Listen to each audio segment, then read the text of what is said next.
share something with you. Yesterday I do a broadcast. The interviewer says to me, Prime Minister, could you tell us what your trial is about? So I did.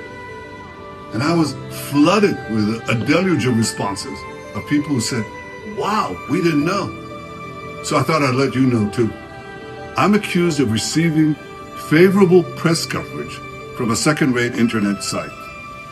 In the 250 years of liberal democracy, no one has been accused of receiving favorable press coverage as a crime. That's the so-called bribe. Except when the trial progresses, as it did, it turns out that I didn't get favorable press coverage. I got unfavorable press coverage. I mean, the most hateful, antagonistic, negative press coverage you can imagine in Israel, and that's not an easy thing to achieve. So 2 years ago, the judges call the prosecution and they say, drop the bribery charge. It doesn't hold. Just let's end this thing. Prosecution refused. Yeah, it's a political trial, and they're not interested in justice. They're interested in getting me out of office. So what's left? Well, they said this. When they cross-examined me, they said, Prime Minister, 29 years ago, your son received a Bugs Bunny doll. So help me God. That's what they asked. You received a Bugs Bunny doll. From now on, this trial will be known as the Bugs Bunny trial.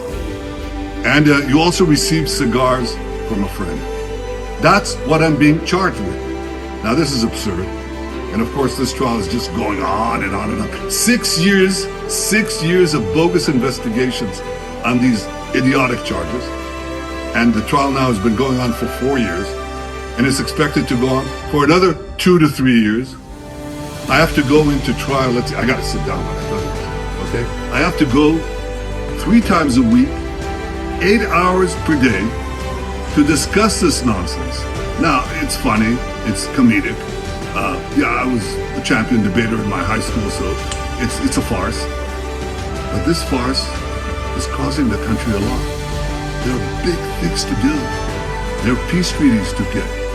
There's AI and other technologies that are amazing that could change Israel, could change the Middle East, could change the world. That's what we do best in Israel. I can't deal with it. So they asked for a pardon. I asked for a pardon. Okay. And we'll see if it comes out. But you wanted to know what this trial is about? This is what this trial is about. Bugs Bunny and cigars. Ridiculous.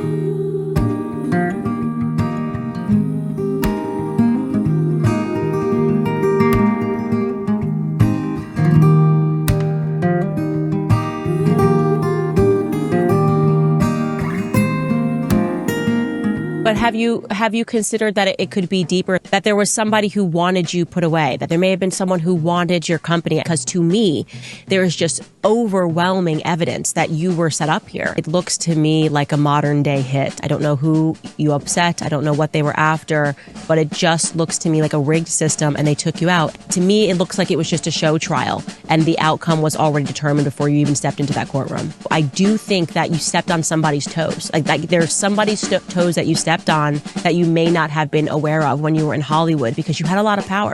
You had a lot of power. You know, I can't say who. Why not? Why can't you say who? What do you have to lose? Because I'm not sure that I'm right. And you say, I think. Maybe. I really want to push you on this point, Harvey, because I think it's very significant. I mean, you had the greatest movies that were in Hollywood. You had a lot of power. And I'm wondering if there was anybody in Hollywood that you may have been fighting with at that time. Just anything that could have been going on. Because I think there's something bigger happening here. There wasn't a fight per se, but the establishment, I would not say, was my friends. Right. And what is the establishment in Hollywood? It's normally the big studios, but I can't say that they were part of this. Right. No, I'm just wondering, like, who in the end, who owns all those movies now? Who owns your catalog? What happened to your company? We sold the catalog to a company called Be In. you know what I mean, which is owned by the Qatari government. And we sold the other part of the library to a company called Spyglass and Lantern, which is owned by the Saudi Arabian government. Very interesting. I'm asking these questions because my investigation into this isn't going to stop.